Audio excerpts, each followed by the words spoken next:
3 minutes and counting now till today's liftoff at 12:45 a.m. Central Time. Ground filling of oxidizer and nitrogen to the vehicle is terminated.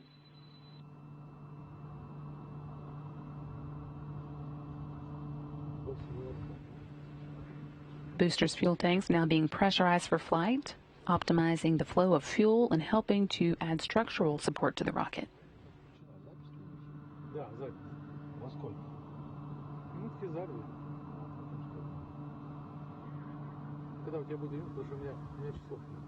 When you have a chance, because... What about my watch? Pressurization.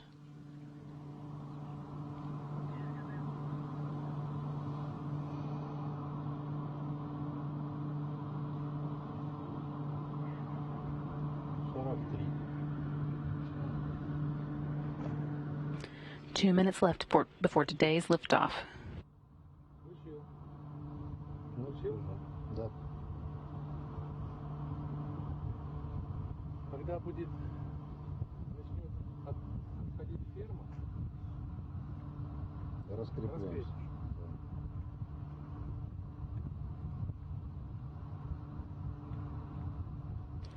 Back with an inside view looking at Sergey Ryzhikov and Sergey Kud-Sverchkov. 1 minute and 30 seconds left to go before liftoff. Ground propellant feed has now been terminated.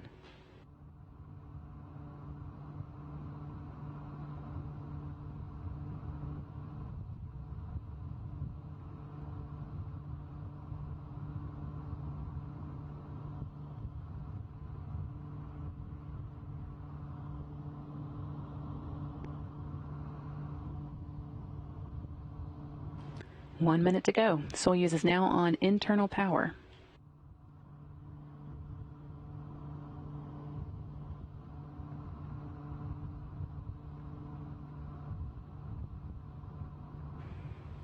As we speak, the space station's flying directly over the Baikonur Cosmodrome and the launch pad. At the time of launch, the station will be 339 miles above the Soyuz as it leaves the pad. There's the first umbilical tower separating from the booster.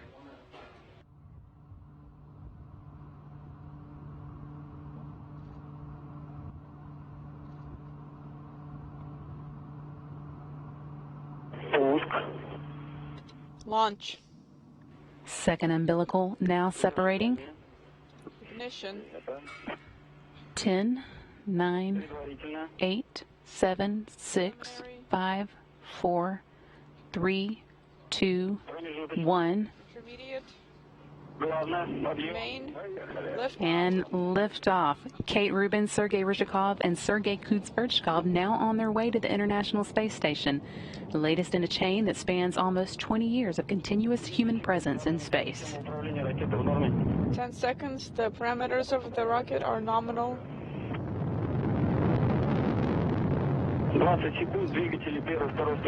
20 seconds. The thrusters of the first and second stage are operating nominally. Hearing first good reports of good first stage performance, everything looking nominal. Soyuz is currently delivering 930,000 pounds of thrust from its 4 boosters and single engine of that first stage. It measures 68 feet in length and 24 feet in diameter and burns liquid fuel for the first 2 minutes and 6 seconds of flight. 50 seconds. The pressure in the chambers is nominal. Everything is good on board. We feel well. Good reports from the crew as well. Everything looking good with today's flight. Pitch, yaw, roll nominally. Roll, pitch, yaw, all normal, meaning the spacecraft is exactly where it's expected to be at this point. Velocity is 1,100 miles per hour. First stage of the Soyuz, less than a minute of flight time left now. 80 seconds. Parameters are nominal. On board, everything is good. We feel well. We feel the G-loads. First milestone we'll be watching for here is the escape tower jettison, which will come at the 1 minute and 54 second mark. A little less than 10 seconds now.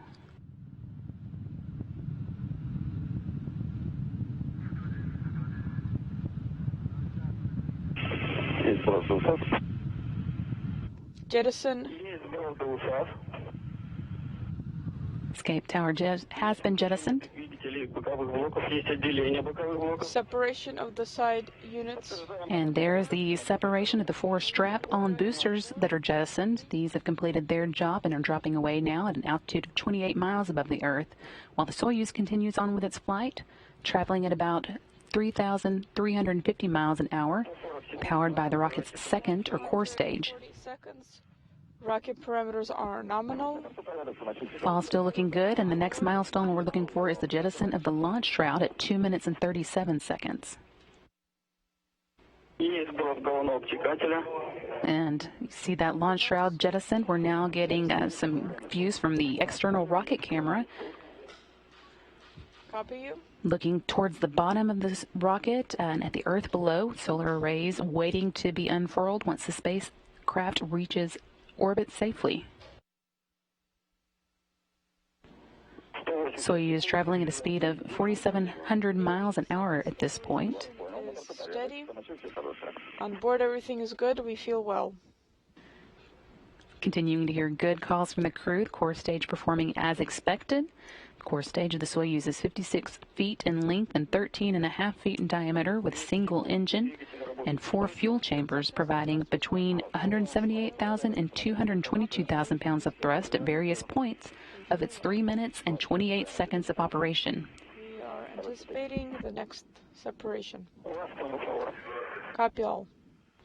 This stage will continue to burn until the 4-minute and 43-second mark. Soyuz uses what's called a hot stage technique, meaning the third stage ignites while the second is still burning. 230 seconds stabilization of the craft is doing well. 4 minutes into the ascent of Soyuz MS-17 now, Kate Rubins, Sergey Ryzhikov, and Sergey Kud-Sverchkov on their way to the International Space Station following today's 12:45 a.m. Central launch from the Baikonur Cosmodrome in Kazakhstan. 250 seconds pitch raw and rotation is nominal. Everything continuing to go well in the climb to orbit. We'll be looking for a next second stage cutoff coming up at the 4-minute and 45-second mark, about 15 seconds from now.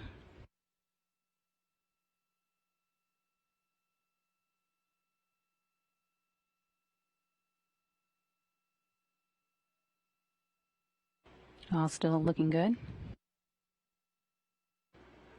4 minutes and 45 seconds in, third stage is igniting. Second stage should be shutting down. We have confirmation of the initiation of thrusters of the third stage and unpowering of thrusters of the second stage. Copy all. We feel well. Everything is nominal on board. I understand. As you heard there, everything's still looking good.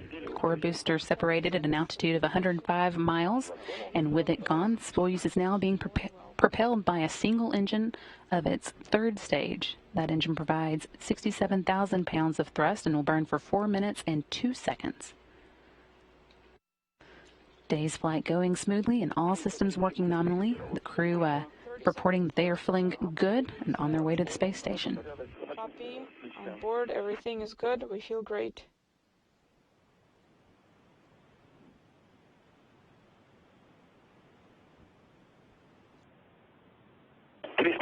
seconds. 350 seconds. Flight is nominal. Copy. Everything is good on board.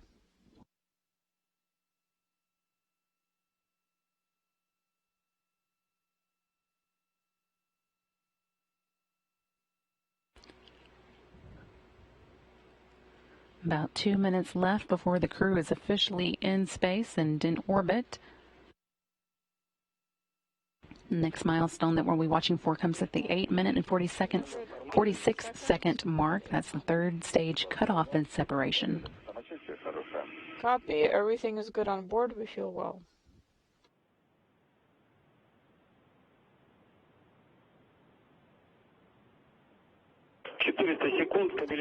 400 seconds. Stabilization of the vehicle is steady. Copy. Everything is good on board. Crew is still calling down that everything is looking good inside the Soyuz rocket. You're seeing a view from cameras on the exterior of the Soyuz here, looking down towards the bottom of the rocket.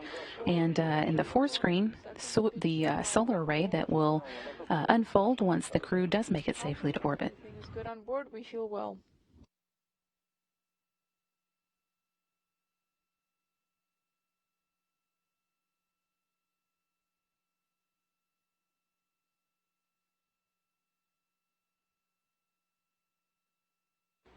Now 7.5 minutes into today's flight. Velocity of the Soyuz is 13,500 miles an hour. Once this final third stage delivers the Soyuz to orbit and the module is separated, a series of pre-programmed commands will be executed to prepare the Soyuz for orbital operations. Those stored commands are called time tag commands and allow many of the Soyuz systems to be automatically activated by onboard computers at precise times stored in the computers. 470 seconds. The thrusters. About 45 seconds left before the crew is on orbit and safely in space. Everything's still looking good for today's flight. Feel well.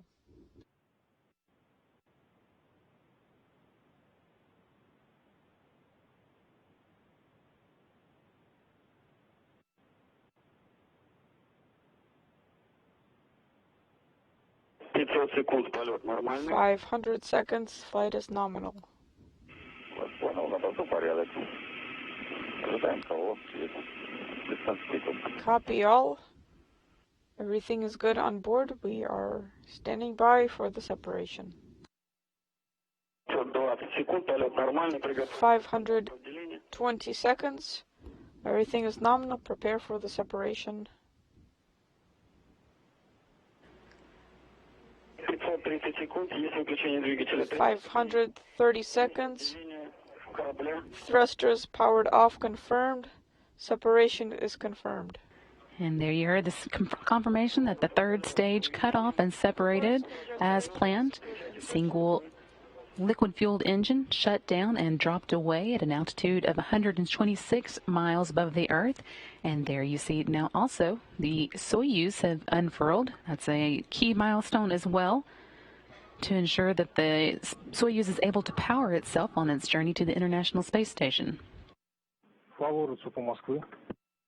To Boris, this is MCC Moscow.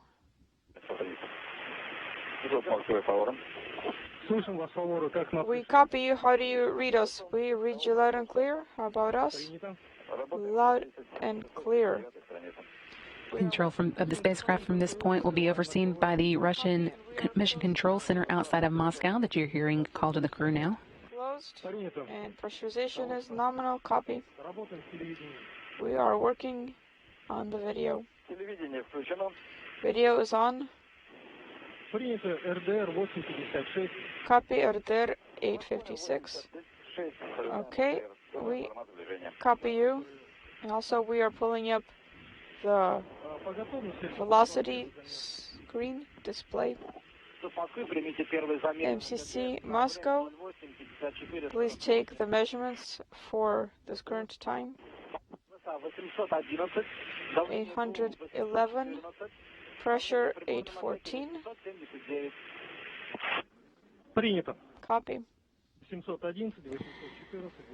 Following today's launch just 10 minutes ago now at 12:45 a.m. Central Time, Kate Rubins, Sergey Ryzhikov, and Sergey Kud-Sverchkov are now safely in orbit and on their way to the International Space Station following a flawless launch and 8.5-minute climb to orbit. They'll be working through some initial checkouts now, but everything is looking good as they head off on the first two-orbit rendezvous for a human crew with the space station. That's scheduled for 3:52 a.m. Central Time when they'll dock to the Rosvet module on the Russian segment of the space station. It is on. Copy.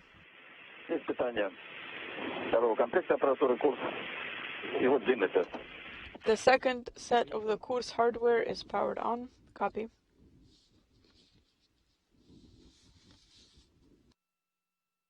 And heard there that the Kurz antenna that will be used to guide the Soyuz to its automated docking passed its checkout. That's one of the key milestones that occurs once the Soyuz does reach orbit. Copy. Also be doing some leak checks and Communication checkouts, making sure everything is looking good as the Soyuz heads on its way.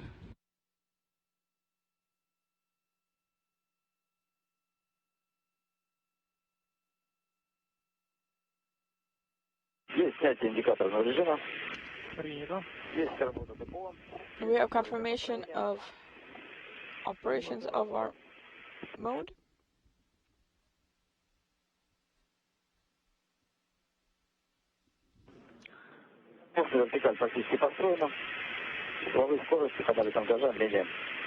Angular rates are along the pitch and yaw are less than 10 degrees. Copy. Standing by for your filled out form 03.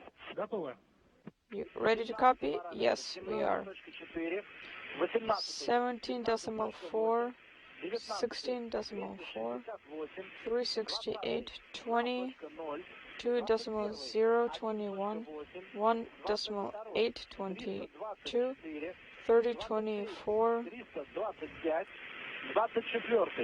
24, 19.3, 25th, 17.3, 26, 367, propellant 878. Tabor 2, we have copied the data for Form 3. Let's check the configuration. MCC Moscow. We have GSO-1.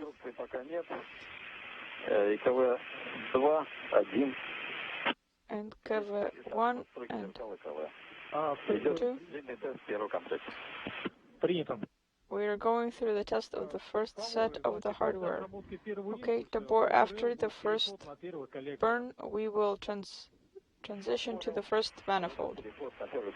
Okay, copy, we will transition to the first manifold.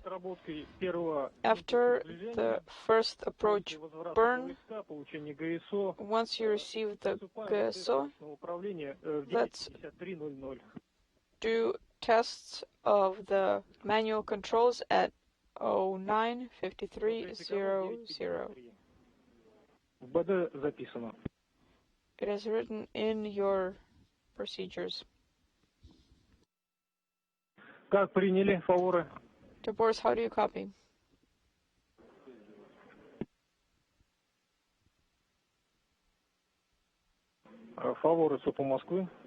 Tabors, MCC Moscow.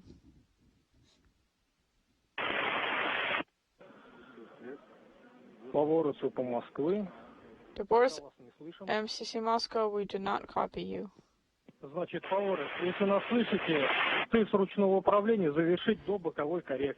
Tabors, if you hear us, complete test of the manual mode. Copy, we hear you now. We also hear you well. Copy. So complete the test before the side burn. After the burn, we will go to KDU mode. Okay, copy. We have confirmation of the check of the first course set. Copy. We are standing by for your confirmation. Copy. In 5 minutes after pressure checks, the pressures are 811, 874. Copy. Tabors, how do you copy us now?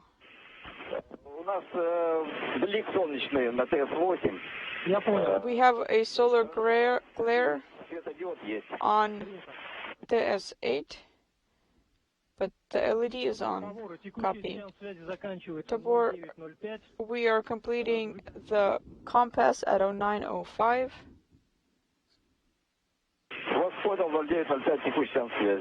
Copy 09:05. Burn will last 13 minutes 30 seconds. Next compass is at 09:16. The boards, all of the elements of your structure were feathered nominally. The parameters are nominal. The bend is 51.6.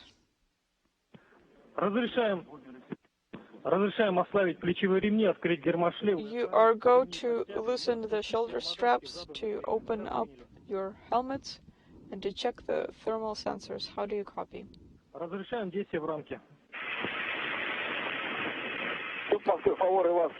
MCC Moscow, top boards, copy you. It is time. Crews continuing to go through their checkouts that occur once the Soyuz does make it to orbit. They launched again at 12:45, just as planned, and launch went smoothly. We've been getting your questions using the hashtag AskNASA, and we're going to take a couple before we go into some launch replays that are coming up next.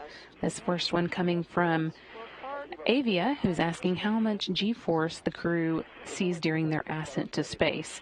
At the launch, the crew experiences about 1.7 times the force of gravity, and by the time the solid rocket boosters separate, about 2 minutes into the flight, it'll be already over 2 times the force of gravity. During the last minute of ascent, which that's about 7.5 minute point until about 8.5 minutes, when the main engines are ignited in that last little climb, they experience about 3 times the force of gravities. Then you go from that straight into zero once they reach zero gravity. We also have another question. This one coming to us from... Indicators, are they all nominal? Did you check? This one coming to us from Kent, asking whether or not astronauts sleep during flight or eat. And because this one is a very short flight, they probably will not have time to take a nap. Maybe they can grab a snack. They have been sitting and waiting for launch for several hours now, so that would be one of the first things I might reach for. But on some travels to the International Space Station can take much longer. Used to the journey would take a couple of days. It's continued to get shorter and shorter for Soyuz crew members, but for instance, the first SpaceX Dragon crew that launched earlier this year had about a day's amount of time between their launch and their docking at the International Space Station, so they did get a little bit of time to take a quick nap and grab something to eat.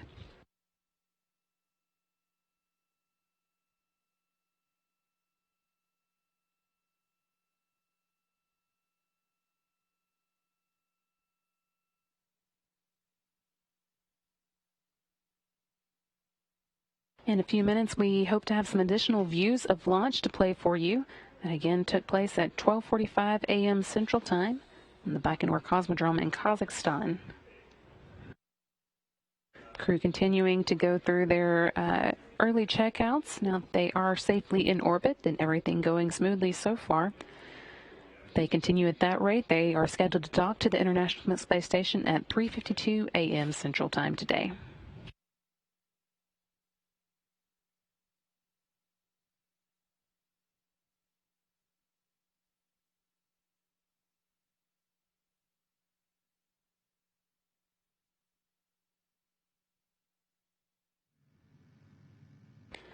And here are those replays beginning now. These coming from different cameras than we were able to see in real time when the Soyuz MS-17 lifted off from the launch site 31 in the Baikonur Cosmodrome in Kazakhstan at 12:45 a.m. Central. On board, Kate Rubins, Sergey Kud-Sverchkov, and Sergey Ryzhikov, now all on their way to the International Space Station.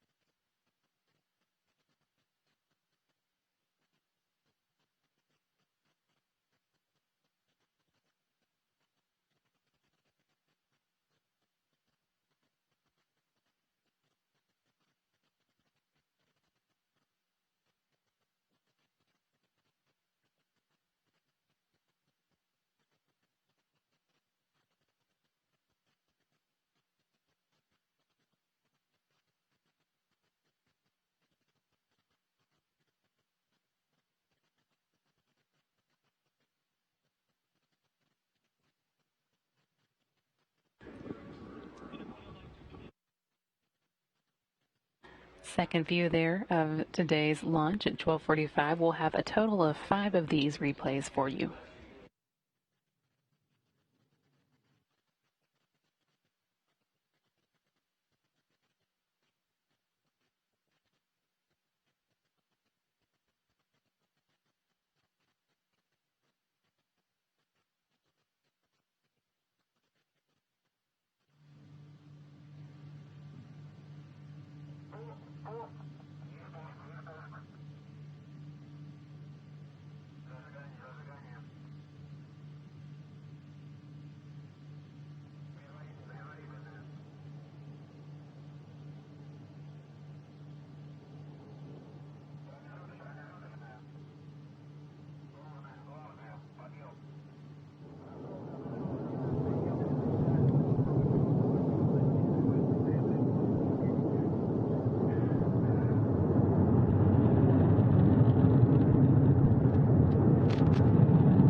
material.